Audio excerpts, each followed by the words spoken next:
Good evening, everybody. We're back on Friday night. It is Friday night. And there is the judge. How are you doing, mate? Fine, mate. Yeah, fine, mate. Been a busy day. Yeah. Well, folks, I hope you watched my video earlier. The Paul Nicholls horse did the business. Aintree beat Henry in the big race. So that I said take the 9-4. I think it went off 7-4. Did the business in the Ballymore Novice there. And following on from yesterday's winner, so we're on a roll. Now we're going to see if we can book our ideas up last week. From last week, get it right. From last week, Judge, where we both agreed, and I think that was the curse, wasn't it? Now, without giving anything away, we're back to normal disagreements, and all the better for it. Absolutely. All the better for it. So let's crack on. Our race on a Saturday is at Aintree, but it isn't over the national fences, but it is a top chase. It's a grade 2. It's the Manyclouds, named after the great national winner of Oliver Sherwood's. Sponsored by Ball Sports. Over 3 a mile or 1. It's going to be run on good to soft in places. This was the race that Protectorat was so impressive last year. Yes. He's gone on to win the Betfair Chase. So this is a high quality race. Now, there are 6 runners, Judge, going to post at time of recording. I'll whiz through them all, and then we've got time to talk about them all. Ahoy Senor, who's a horse I love. I was begging for them to run him in the Gold Cup last year. He came of age at Aintree, but he comes here on the back of a poor run last time at Wetherby, and he is 13-8, top price favourite. That's with Paddy Power and a Unibet. We then go Sounds Russian. Callum Bewley takes them out. Now, Sounds Russian, trained by Ruth Jefferson. I think it's about the last jumps horse left in Moulton, so it'd be fantastic if he won. Chantry House for JP and Nicky Henderson. James Bowen takes the ride. The horse has first pulled up. You know, the sequence that might be coming now. We've got the national hero, Noble Yates, returning to Aintree. He got pulled up first time this year, but last time out, very impressive, winning by 5 lengths at Wexford. He comes over for an Aintree sighter. Then we got Sam Brown at 15-2. Sam Brown for Anthony Hunningball, who was 3rd in the Charlie Hall last time, so finished in front of Ahoy Senor. And he was an impressive winner at the national meeting last year. A distant 3rd in this last year, though. And lastly, Dashel Drasher. He can't have it heavy enough, this horse, but he has one on good ground. Last time out, we saw him win a hurdle race here at Aintree. Comes over the big fences.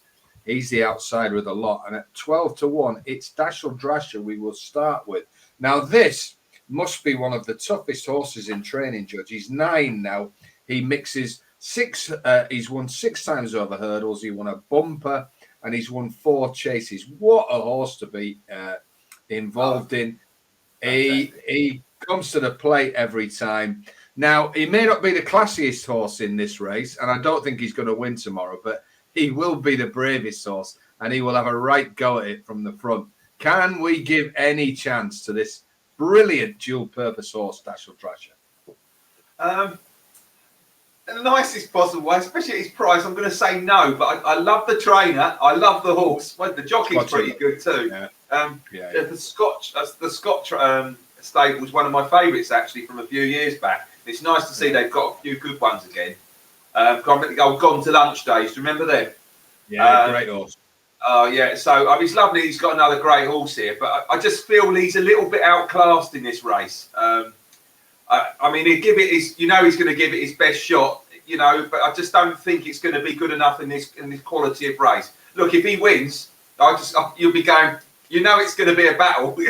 So, if a few of the others don't fancy it, or they're not on their going day, because let's be honest, the front end of the market is riddled with horses, let's say, are not the most consistent, whereas this old boy is. He will run to his mark, we know that, and he's about the only one we can guarantee will. Do you know what, Judge? I would have given him a squeak if it'd been desperate going. Oh, yes, I would, yeah. Was it last year it was desperate, wasn't it, in this rate of going? Yeah, it was. Yeah, I think that the Hobbs horse won it a couple of years in a row on bad ground. Didn't it? I Yeah. think that, excuse me, there'll be 2 or 3 of them that have too much speed for him, basic speed for him tomorrow. And with a heavy heart, I'll rule him out. But my God, he's tough. I'd love to have a 5% share in him, or even better, a 10% one. Now we come Yes. to, yeah, therein lies the story. Now we come to the second horse will feature, Sam Brown. Now, he came to have a go at this. He's now age 10. He's at his absolute peak. He came to have a go in this last year. He was a very, very distant third. But to be honest, they were all distant from Protector, Yes. who's gone on to show he's a genuine Gold Cup contender at the very least and won a Betfair hurdle. So no shame in that. I thought he ran a very, very good race behind Brave Man's Game. Only beaten 4 lengths in the Charlie Hall. And then you look at that race, he probably ran above the mark he did when he was a very impressive winner here at the Grand National meeting. Yeah. With his course and distance. So, well, what I will say is, Judge, before I ask your opinion, I think he's not a bad price at 15-2, given the evidence you've got there. I thought that was more than reasonable each way.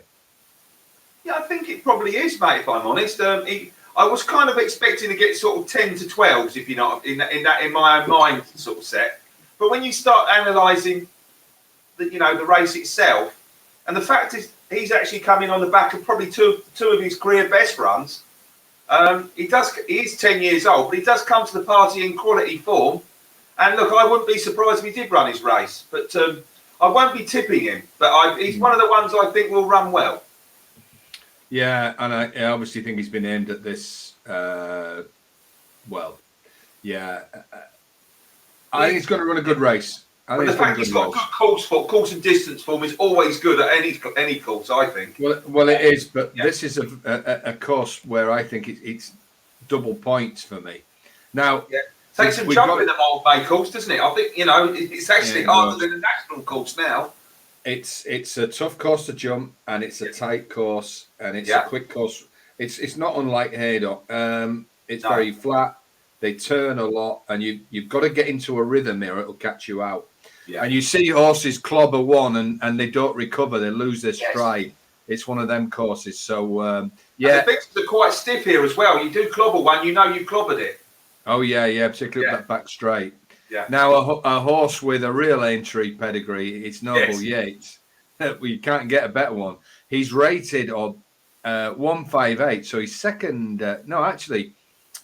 He's got 11 stone 8, and he's rated 158. Let's get it right now. He was pulled up first time this year, and obviously that was regarded as a bit of a come down, seeing as his last run last year wasn't a bad one, was it? No. Now he's only age 7, this horse, so crazily we're talking about a national winner who maybe still have some improvement in him. Now, last time out, he went to Wexford on heavy ground. Now, he doesn't need it heavy. He's won on good to soft. But I thought I really liked the way he travelled through that heavy ground last time. He beat a horse called Hurricane Georgie by 5 lengths. Now, that itself is not form good enough to win this race. However, he's clearly a classy operator. I think that trip would be an absolute minimum for him, less than 3 miles now. Now, obviously, we know he stays very, very long distances. My worry would be if he gets caught out early. I think Dashiell Drasher's going to force the pace here. But, if he's there a mile out and he comes back on the bridle, this horse has got to finish. I mean, that's the bleeding obvious, isn't it? But yes. Yeah. I think it's a very bold move to come here. I from Emmett Mullins, and it's great to see Irish trainers coming over, because I've got to say, if they weren't, we'd have even smaller fields. Look, I've just said the bleeding obvious as he stays. The other obvious thing to say is it's fairly obvious what his target is this year. However, I'll come to that in a minute. I'll let you finish. Well, there may be a trip to Cheltenham on the way there. You're right. Yeah, if he wins this, yes. I suspect he's going to go to the Gold Cup and then try and do that crazy double. I don't think he's... I wouldn't back him in a Gold Cup. I don't know what I'm saying. I'm talking really. I can't have him. I can't have him tomorrow, but I'm really pleased he's there. If you know what I mean. I think he adds a real spice to the race, doesn't he? Yeah, he does. He's got a few things on his side. You've mentioned his age. He's 7, so he's young. He still could be improving. I suppose obviously that's a big positive. And then obviously the fact he's please don't take this the wrong way, Mr. Whaley Cohen, but obviously he's now being ridden by a professional jockey. That's got to be a more of a positive. So obviously Sean Bone's got on quite well with him already because he's won on him already. Yeah. So I think those two are 2 positives. He'll definitely have no trouble with the trip. I kind of have a little sneaky way. Some of the Shrewdies are mentioning this horse for the Gold Cup, and he is you could kind of see it, couldn't you? If he was to win this, you can see like all the fancy prices for the Gold Cup would go out, and he's not going to be that well handicapped for the National this year, you think?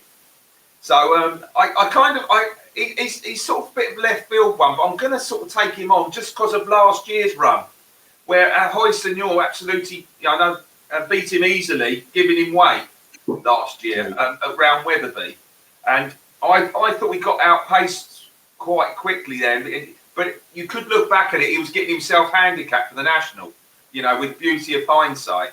So it's a double-edged sword. I'd loathe to leave him out. He's very capable of winning on his day. And I'm doing the stuttering bit now because he's half horse to way up for me, isn't he, you? You could sort of see if he gets outpaced, people saying, well, he's got stuck by Ahoy Senor, he's a national horse. He's never have whizzed him round the mildmay. Yeah, it's quite sharp there. Yeah. But then, if he finishes a fast finishing second, everybody will say what a great each way bet he was, Yeah. And he just proved in Ireland that he can win under 3 miles. Yes. So, but that was heavy testing ground last time. It was, yeah. So, I think he needs it like that, though, does he? He doesn't need it that soft, does he? So he might do it this trip now, at this stage. Yeah, not for me. I'm really pleased he's running though. Oh, now it adds a little bit of flavour to the race, doesn't it? Yeah, I'm going to go to the third favourite now, which is Sound Russian. 11-2 you can get with Bet365 and William Hill at time of recording. Now this, I should have said earlier, this is a 2-place race, so quarter the odds, 2 places. Now, I made and it wasn't even a sarcastic comment, there are so few jumps horses in Malton now, it breaks my heart. I'll be there on Thursday in Malton, and it really does. Now, Ruth Jefferson, of course, daughter of the fantastic Malcolm Jefferson, has unearthed a really good horse here in Sounds Russian. He was unbeaten till he got done in his last race of his juvenile career, of his novice chase career, and he won first time out really, really impressively when at Kelso, beating I Right. Now, that form has taken something of a hit. However, Judge, if you look at his overall profile, age 7, was very impressive last year. Some of the performances he put up, he won at Kelso, beating a horse called Nice and Easy by 22 lengths, which I thought was a really impressive performance. He was odds on. He got beat by Dusart at the Scottish National meeting. I think the ground was a bit lively, and I think the view was that he'd had a hard enough year, and that wasn't the real horse. It was a decent performance. Yeah. He won at Kelso again. He's won at Seds. He's done the Northern Circuit, and I think it would be very easy to underrate him. Yeah. Now, he is shorter than I expected, and there is a big word in Malton for him. Now, it'd be great to see him win, but I think he's gone a bit short on what he's actually proven. I think he's got potential. And I think there's other horses in here that have got proven form. And I always take proven form over potential. I would love to see him win, Judge, but I'm not going to back him 2 places at 11-2. What do you think? Well, funny enough, I mean, I was quick to sort of knock the horse last week in the race that I thought was too short, which ran very well, that comes second, which I believe you put up on Judge's Jewels this week. So I was quick to knock if you want to call it the Northern horse running in a whatever race. Yeah.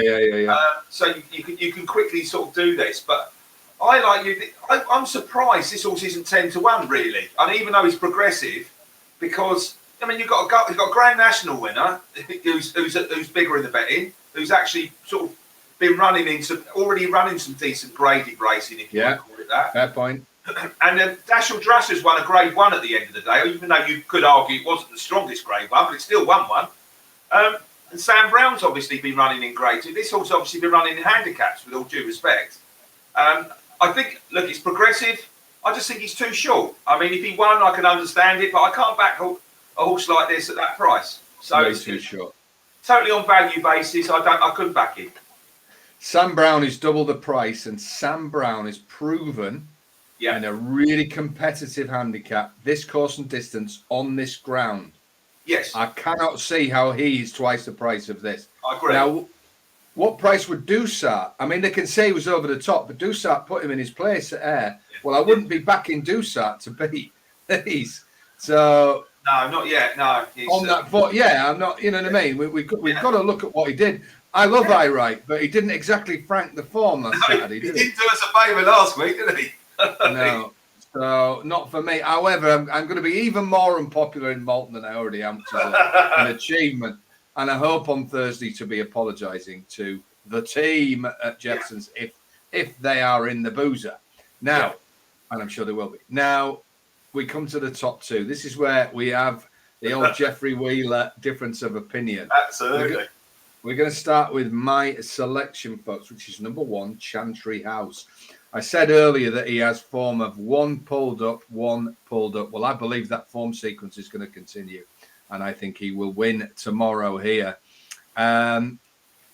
He's won over course and distance.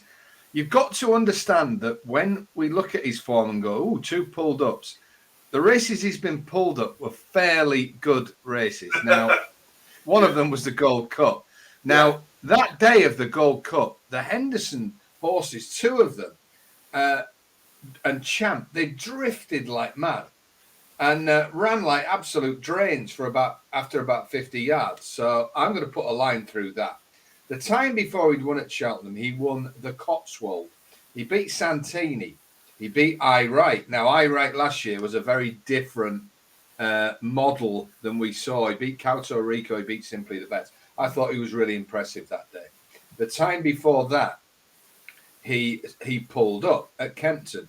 He didn't like going right-handed. They said he was beaten after 100 yards. The time before that, he beat the big breakaway by 37 lengths in a match race on similar ground to this. But here's the key race for me. 9th of April 2021, the Mildmay Novices Chase. Over this track, on this ground, he won by 32 lengths, beating Shan Blue. Now, Espoir de Rome and him were going to go at it, and Espoir de Rome was a highly regarded horse, and those two went at it all the way around. Espoir de Rome fell 2 out. I think he was getting tired. I think Chantry House may well have done him. Even if he hadn't, it was still a great performance. Fiddler on the Roof was in 3rd place that day.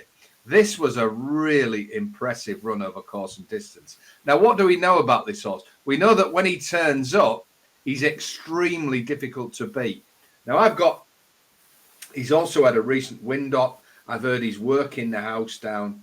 I'm really confident that we're going to see the on-game Chantry House tomorrow, and I think that'll be good enough to win this, certainly at the odds.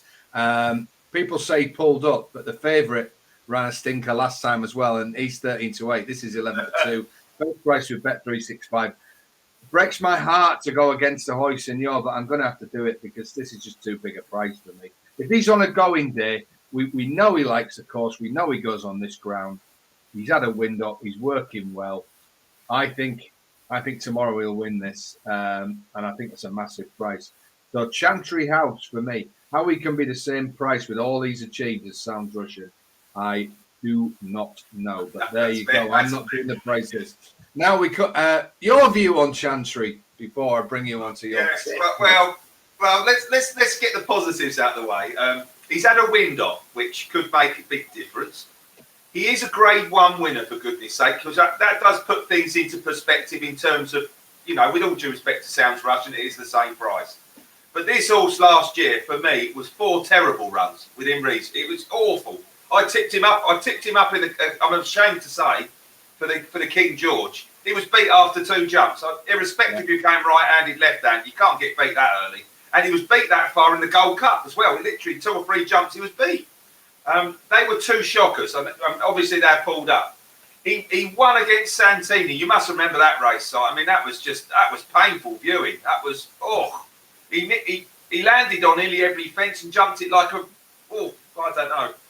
I can't remember what to say. Is it a dining room table or something? He literally just landed on all 4s all the time. Just very wooden. So, and even when he beat the big breakaway on the first time, big breakaway didn't run its race. So I think last year was a shocking season for him. But if he could get him back to the year before, I can see where you're coming from.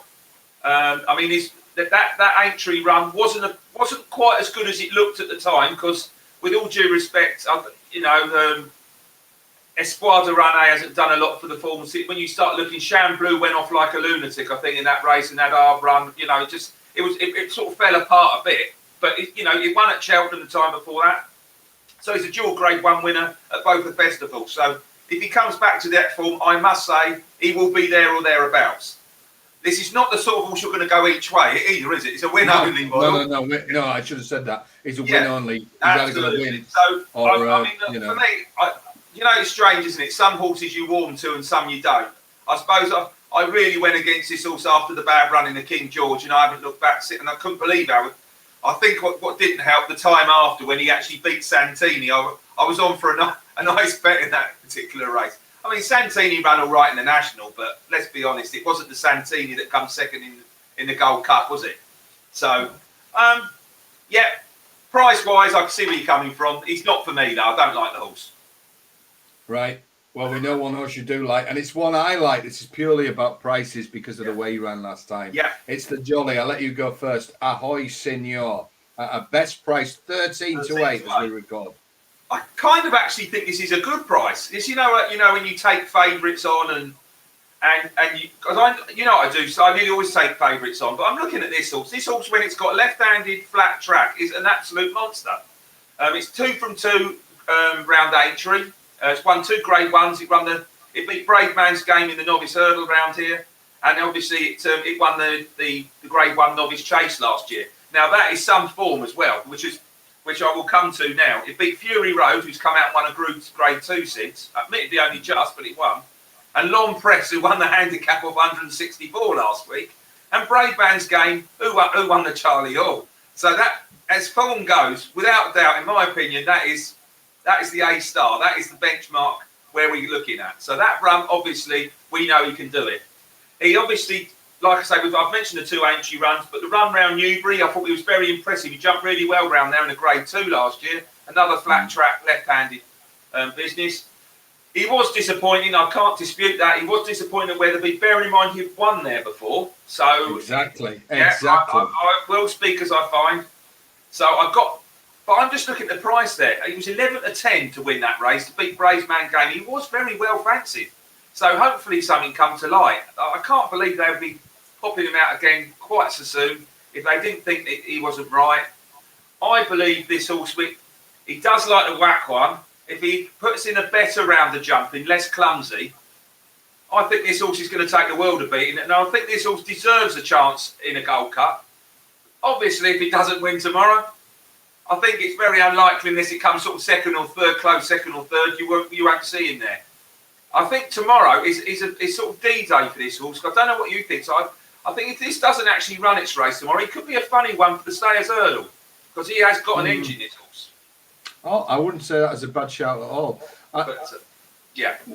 All I would say is with him being... Oh, we're echoing here. Let me just hang on. With a price of 6 to 4, 13 to 8. Forget the name of the horse. Just look at this. Last time out, race freely, awkward jump 6, jump badly right 7, mistake 14, mistake 15, weakened 4 out. Now, we were told he was flying before that. There were so many things that were wrong with him at Weatherby. It doesn't mean he isn't going to win. No. And I, look, obviously I want mine to win, and I'm putting a decent wedge on it. But as a neutral, I do love the horse, and I've tipped him, backed him. If you remember at the Goodwin preview, I was begging Catamol to get onto his mate Scoo, and then to run him in the Gold Cup. But he looked so unruly last time. Now, it might be he had to get the fizz out of him. He didn't jump with any fluency. And then he jumped out to the right. Well, if you do that here, tomorrow, you're going to give a lot of ground away. And they're not bad horses he's racing. On his game, he should blow them away. But everything's got a price. And I think we're going to have to see his form come back before it's an unload job. Certainly for me at that price. It's definitely not an unload job, but in terms of like for tipping and actually, I've got to tip the horse I think is most likely to win at the price. I actually think he's a reasonable price because he was short of price to win the Charlie Hall, and you have Brave Man's Game and horses like that. He beat Noble Yates when he was odds on. He was like I say short price against Sam Brown. Even in that Grade 1 race last year. He was 4-1 against Long Press and everything. So I don't think any of these horses would have won that race. So I mean, if he was sort of like 90% of that race, I think he would win this race for sure. How much does he have to improve from Weatherby in not that long a time? Yeah, it's funny because like I don't know, he ran a funny race first time out last year. He was running all right last year. But it wasn't much of a race around Carlisle. And he did improve sort of like £18 on RPRs from race 1 to race 2. Yeah. Look, he's going to have to prove more than £18 because he only runs to 130. So, yeah.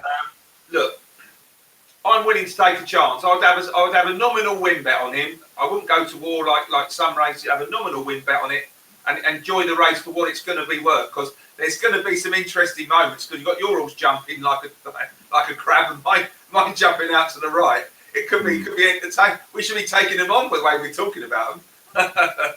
Yeah. So, folks, there you go. It's going to be a great race. Brilliant! 130. So many side stories. The Molten horse sounds Russian. Could he bridge that gap from running at Exham and Sedgy? Hey, fantastic if he does. You got Noble Yates coming here. Fantastic to see him. Has he got the pace? Who knows? He's 13-2. Sam Brown's proven, maybe not in this grade, but he's proven at this track. A distant third last year. But there's no protector at this year. And Dashel Drasher, we know he's not going to give up without a fight. So there's so many little subplots here that even a small field, you can get a fascinating race. And that's what we've got. I am Chantry House. I've got to say what Judge said. I'm going to back him to win. He may be an each-way price, but he's not an each-way backing horse. He's a going day or a flopperoonie, as his one pulled up shows. So I'm hoping he completes the sequence. Judge is giving Ahoy Senor a tentative vote. He is still the only potential superstar you'll see running there tomorrow. And let's hope for Scoo and the Russell team that he is back to his best. But I think he's got it to prove. And at 13-8, I'm taking him on. Now, Judge, you'll have a busy day tomorrow, I suspect. Oh, very busy tomorrow, mate. Yeah, getting to work, and we'll have the old email and everything out in the morning. We can have a busy day ahead tomorrow. Excellent. Well, we've got great races at Sandown as well, isn't it? And at Aintree, so it's good stuff. Tingle Creek, Chepstow. Yeah, it's going to be fantastic. It's been a great week for HFC. Judge, have a big day tomorrow, mate, and I will see you on Monday, where we'll have a look at the action, see if we can pick out some horses to follow for everybody. So have a great Friday night, folks. I shall see you in the morning here. But for now, it's me and the Judge saying good luck and ahoy, senor. See you later, Judge. See you later, mate. Holdings, horses.